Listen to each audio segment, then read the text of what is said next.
Hi, thanks for watching. I appreciate you being here. Welcome. A few weeks ago, I started making some budget videos because I love watching those on YouTube. I love watching other people's budgets.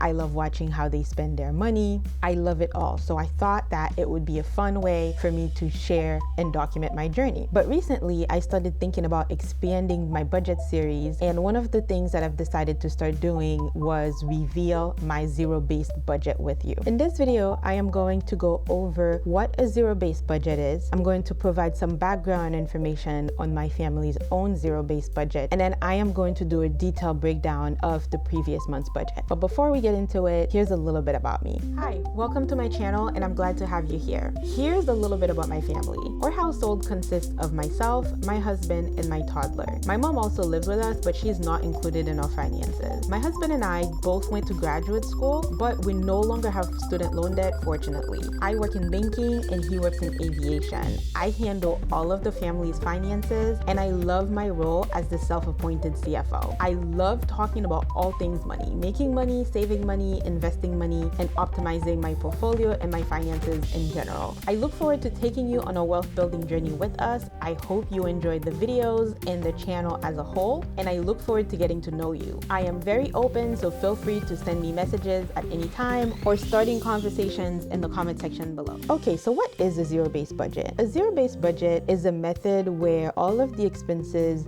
must be justified for every new period. Companies use that a lot, but individuals can use it as well. When companies use it, they typically make a budget for the entire year. Most individuals make their budget 1 month at a time. Even though some people do try and estimate a year-long budget, I happen to be one of those people, but the most accurate budget you are going to have is going to be month to month, because you never really know what might crop up besides your regular expenses. Usually, a zero-based budget starts at zero and it ends at zero. The idea is that every dollar has a job. When you start your budget on January 1st, you don't have money left over from December 31st, because the idea is you put all of that December income to work. There is no such thing as idle cash in a zero-based budget. The money goes either towards bills, paying down debt, investments, or maybe even medium-term goals, the ones that are not long enough for you to risk putting the money in the market, but not short enough that you want to keep the money in cash. So what you would call a sinking fund. Whatever budgeting style you adopt, there are always some pros and cons. A benefit of a zero-based budget is that it requires you to justify a use for every dollar. That means you are less likely to have money sitting around that has no real purpose, and you are less likely to waste money. Of course, the downside is that it takes a little bit of time because it requires more work. If you have to force yourself to justify a use for every single dollar that comes in, there's a little bit more thinking that goes into it. But I don't think that the downside justifies not doing it. Here is the anatomy of our own zero-based budget. My family's zero-based budget is broken down into 3 main categories. The first one is bills. These are our obligations. We don't have a choice. We have to pay them. This is how we put food on the table. This is how we keep a roof over our heads. We also have sinking funds to meet medium-term needs. And then we also have investments. Investments, whether it is for college for our son, where we save in his 529, or money that we put into our brokerage account for long-term use. You will notice one thing in our zero-based budget is that we have a lot of credit card usage. The reason for that is because we put everything that we can possibly put on our credit cards, we do it. You're probably wondering, how does she eat? We don't see any grocery allowance. Well, that's because I pay for my food with a credit card, so I don't really spend cash on food. What ends up happening is I get a bill at the end of the month and I pay my credit card bill. The same thing for gas and household and personal care items, or any purchase really that allows the use of a credit card. For example, I had an issue with my sink a few months ago and I needed a plumber to come in. He came in, but he did accept credit card payments. Therefore, I paid with a credit card. That's not something that's going to come up as an individual breakdown in my zero-based budget. What we will see is the aggregate when I paid a credit card bill. I do have a separate budgeting mechanism that allows me to track my expense categories so I don't go over, but overall, you will not see it in this particular budget. The reason why we do that is because we want the points. We want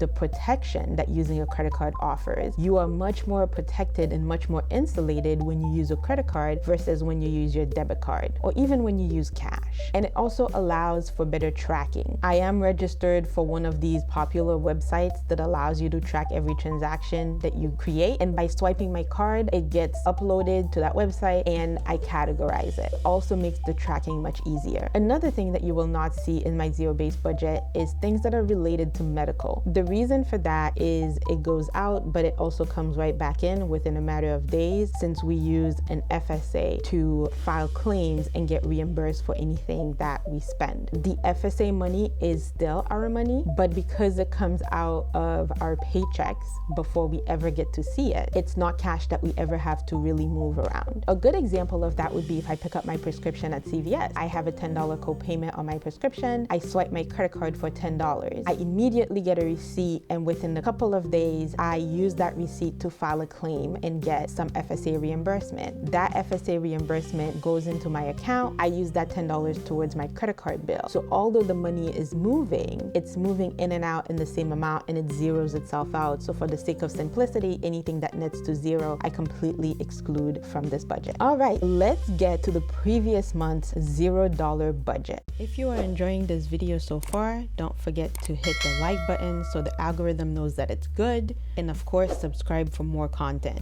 If you think any of the information that I provide here might be helpful to somebody else, be sure to share it with them.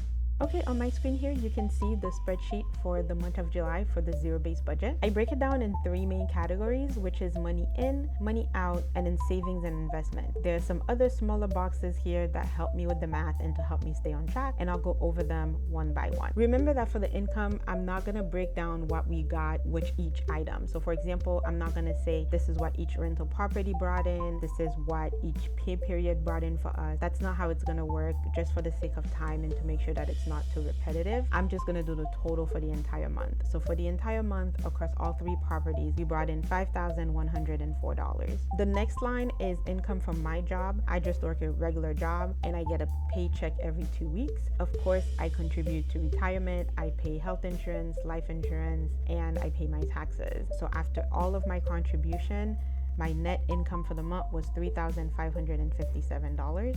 My husband is the same thing. He also works a regular job where everything that he pays for gets deducted out of his paycheck. Combined for the month, his total was $10,329. In the other income category, that constitutes of things that don't happen very regularly, but it seems like almost every month, if not at least every couple of months, something does come in. It just so happens that July is one of those months that nothing came in, but there are some common things that we will get. For example, every quarter we get a check from selling solar credits back on the open market, and it ranges anywhere from a couple $100s to up to $1,000 depending on what the season is. Evidently in the summertime we get more money, in the wintertime we get less money. Sometimes I've also done some surveys and some focus groups where they'll pay a pretty decent amount of money, like $150 for like an hour of your time, or even maybe $200 for 2 hours. It varies, but I've done a couple of those and gotten some money as well. And sometimes there are things that happen that are completely unexpected. For example, a few months ago, I got hundreds of dollars in class action settlement suits from different places. So it does vary. July happens to be zero, so we didn't get anything, but you never know what might happen. For interest income this month, we got $15. You'll notice that it is more than we've gotten in the past, a combination of the fact that our balances are going up, but it's mostly being driven by the fact that interest rates are also rising. As the Feds increase rates, financial institutions are trying to remain competitive, and they're also bumping up their rates, especially the high yield savings accounts. It's not going to keep up with inflation, that's for sure, but it's better than nothing. If they're going to keep your money, they should give you something for it. The next item is FSA reimbursements. FSA reimbursements is not real income because it's money that we give them to hold for us pre-tax, and then they give it back to us when we need it. So it's not really income per se, but I added it in that category because it offsets the credit card expenses to a certain extent. I should have always been doing it that way, but I didn't think of it because once in a while I'll have a $10 copay for a prescription that I get reimbursed on, or I'll pay $15 to go to therapy and I'll get that back, or I will get some children's Tylenol for $6 or $7. So it's not a lot of money. But earlier this year I needed new glasses, and glasses are expensive, so I paid a pretty penny for it, and I did get reimbursed. In fact, I get reimbursed pretty quickly, so quickly that my credit card bill doesn't even come due. What I normally do is that I swipe my card, I make the purchase, I keep the receipt, and I file a claim. But then when I got the glasses, I realized that, hey, I got the money back for this. I should probably include that in my budget, because to somebody who is just looking at our credit card expenses, it might look like those cards are more inflated than they actually are. Although FSA reimbursements are not real income, they are still funds that I can use to pay off a credit card bill, because almost every single time I am swiping my card to make a purchase. So for the month of July, $73, that was the amount that we got. Nothing fantastic. It's certainly not going to make up for the credit card bill, but it's a line item, so we're gonna add it up. Okay, so that brings us to a total of $19,078 in income for the month of July, which isn't a bad month. That's actually a pretty good month. But we're gonna move to the money out categories. We talked about the money in. Here's the cash flow out. The first line item is housing. That is mortgage, taxes, and insurance on our primary residence. The total for July, which is the total that it's been for a long time, is $2,700. Now, most of that is not gonna change, but some of it can change. So for example, our insurance might go up, taxes almost always go up, but right now $2,700 is what it is, and that's what it's been for a while. The next item is rental expenses, but specifically mortgage, taxes, and insurance. For the month of July, $2,550. The next item is rental expenses, but things that have nothing to do with the mortgage, but things that are designed to maintain the property that the tenant is not responsible for. So things like regular maintenance, water, trash, landscaping, electricity for the common areas. So really anything that you can think of that the tenant is not responsible for. For the month of July, that total was $1,047. The next item is daycare. Daycare is different this month because in July and August, she has reduced hours, and as a result of those reduced hours, she has offered a reduction in the daycare fee as well. Normally, our daycare would be $1,360, but this month we are saving $400 because it is $960.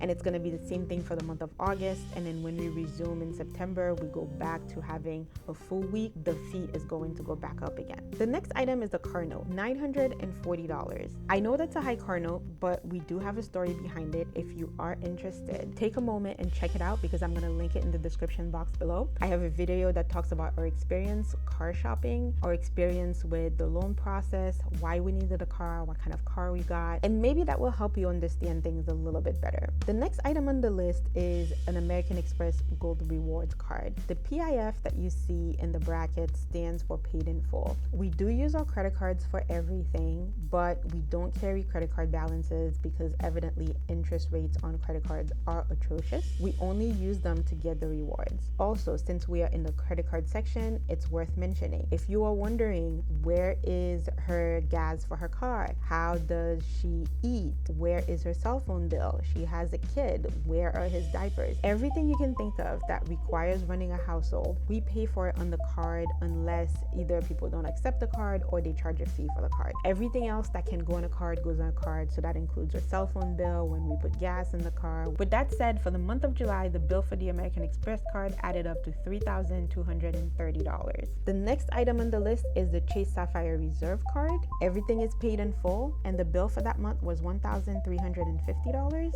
And the next item on the list is the Bank of America credit card. That one is my oldest line of credit. I have never been late. I have never had an issue with that card. And it also has a pretty decent limit, which also helps to make my credit utilization look good. So I don't want to close that card, but the rewards are not that good, so I don't like to use it. I only use it on occasion just to keep it active so they don't close it on me. Every quarter, we have to pay the insurance premium for our family's dental and vision, and that amount is $252. I typically put that on that card just because it's a regular way of charging the card without putting too much money into it. The next one is the Target Red Card. We only ever use that one if we're trying to take advantage of the 5% discount. Otherwise, we don't use it, but it's there if we need it. We didn't use it and we didn't have a bill in July, so $0 for that one. For the electric bill, in July, it was $5. If you're wondering why our electric bill is so low, that is because we have solar panels on the house. We are home all day because we both work from home. That means that our air conditioning is running all day. We also have a car that plugs in, so we are using even more electricity than we did before. But thanks to the solar panels, the bill for this most recent month was $5. And that's actually high because in the past, before we used to run the AC all day, when the AC would be shut off when we were at work, and before we used to have a car that plugs in, we actually used to have no bill and we would get credits back because we would produce more electricity than we would use. And those credits would roll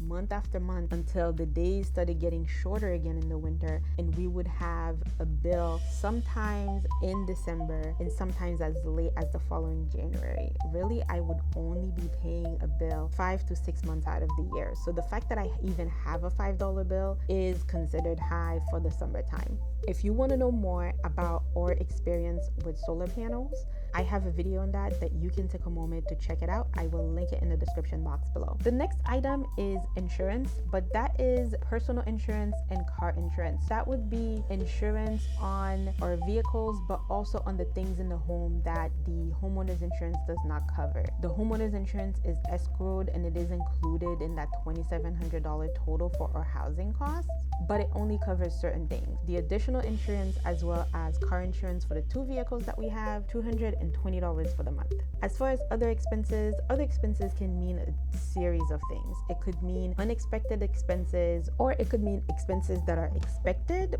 but that are irregular. They don't come up often enough for me to give them their own line items. The good news is that there were no other expenses this month, and that brings us to a total cash flow out, money out of $13,254. Before I move on to the money left over and how we spent it, I forgot to say something. I wanted to mention that if you want to know more about my experience as a rental property investor, I also have a video on that topic that I will be linking in the description box below. Over here, you see that box, it says money left over. So that is the difference between the money that has come in this month and the money that has been spent.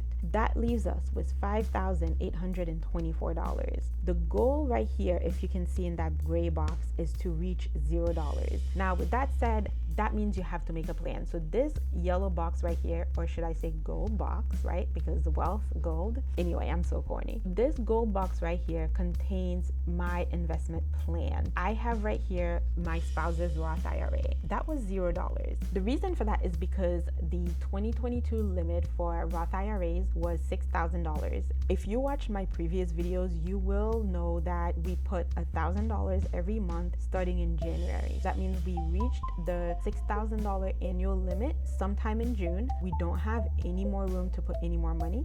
That means that we can use those $1,000 for anything else that we want until we have to contribute again for 2023. For my Roth, that is also $0. This one, slightly different scenario. I made the decision to fund my Roth IRA all at once in January, and I didn't just fund it. I also made the decision to invest the money right away. That was a mistake. I'm sure you know by now it was a mistake based on the volatility that we had in the market. I effectively saw all of that money just disappear right before my eyes. It was very frustrating, and I will probably never do that again. But you live and you learn. We maxed out for the year, and going forward, I am gonna do a much better job at just simply spreading it out. I know what this study says with lump sum investing versus dollar cost averaging. I've heard it all, but this year happens to be the 1/3 of the time where lump sum doesn't work, and I did not like it. It was not a good feeling.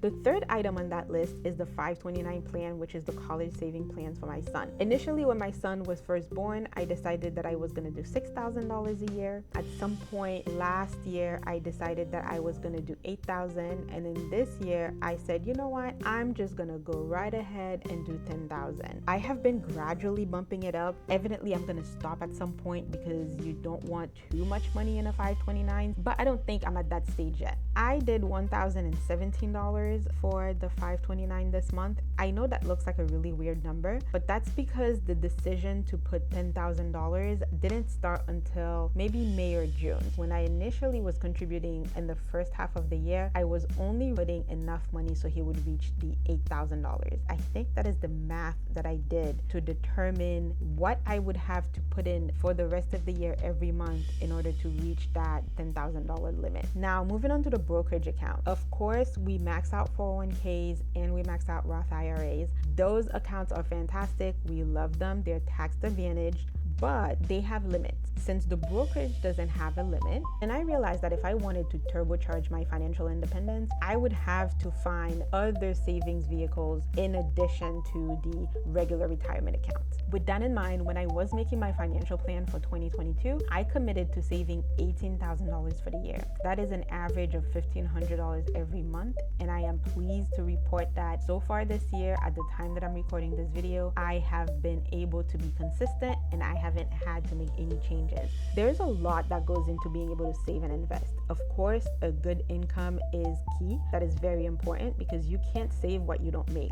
Discipline also matters. If you make it, but you spend all of it, well, you're not going to get very far. But that's not it. I feel like there's also a third piece that people will not acknowledge. Some of it is luck. If we had severe emergencies that forced us to either reallocate those funds elsewhere or have to maybe withdraw from that account, we would not be able to stay consistent. And there's a fourth aspect, and that one is about sticking to the plan, because the volatility in this market is crazy. Everybody thinks that they have a high risk tolerance when the market is going up, up, up. Well, of course you can take risks because you're making $2,000 every day. You're seeing your account go up by thousands and thousands every day. Are you going to be able to continue investing and continue adding money when you see the account is going down? That takes not just discipline, but it also requires a plan. In my case, I follow an investment policy statement, which helps to keep me grounded. The plan reminds me to not let short-term volatility make decisions about my long-term strategies. If you want to learn more about investment policy statements, I do have a video on that topic that I will be linking in the description box below as well. Please be patient with that video because it's one of my earlier ones. The quality is not that good, but at the end of the year, I will be updating it for 2023. So I'm expecting to get a better one. But in the meantime, if you just want to get the information, just be a little patient and go check it out. I will link it in the description box below. With that said, for this month, as you can see, we had a little bit extra money. I decided to go above and beyond what I initially committed to for the brokerage account. I added $2,200, which is $700 above my minimum commitment of $1,500. We are almost to the end. If you look over here in the gray box, you will see that the final balance that is left is $2,607. Remember, our goal is to get to zero, but we still have 3 accounts that we can look at. So let's look at them one by one. The first one is Treasury Bond. That one is $0. I'm just going to skip ahead to that one because Treasury bonds, we have already maxed them out. We maxed them out last year. We've maxed them out this year. There is no more room for us to add more I bonds. They have a $10,000 cap per social security number. So I can't add any more to it because I maxed it out as soon as I could. I bonds are not the kind of investment vehicles that help you build wealth because they don't offer fantastic returns, but they are designed to keep up with inflation. If you want to know more about I bonds, I have 2 videos on that topic that I will link in the description box below. You can check those out so you can learn more about I bonds and hear about my strategy. The 2 remaining accounts are the Bank of America savings account, which acts as my sinking fund, and the American Express high yield savings account, which acts as my emergency fund. So it's a supplemental emergency fund. I bonds do have limits. limits and I need a place to store the rest of my emergency fund. For my sinking fund, I added $1,607. That left us with $1,000, which I threw into my emergency fund. I allocated $5,824 to savings and investments, and that resulted in a final balance of zero, which is the goal that we are trying to achieve with our zero-based budget. That is all for today. I hope you enjoyed the video. Leave your thoughts in the comment section below. And if you have any questions about us or our family finances, feel free to post them below as well. I will be more than happy to respond. I would like to continue sharing my thoughts on all things money with you. So I would appreciate it if you could help out the channel by liking this video and sharing it with anyone you think might benefit from it. If you want to see more content, be sure to subscribe and hit that notification bell so you can know when new videos come out. I'll see you in the next one.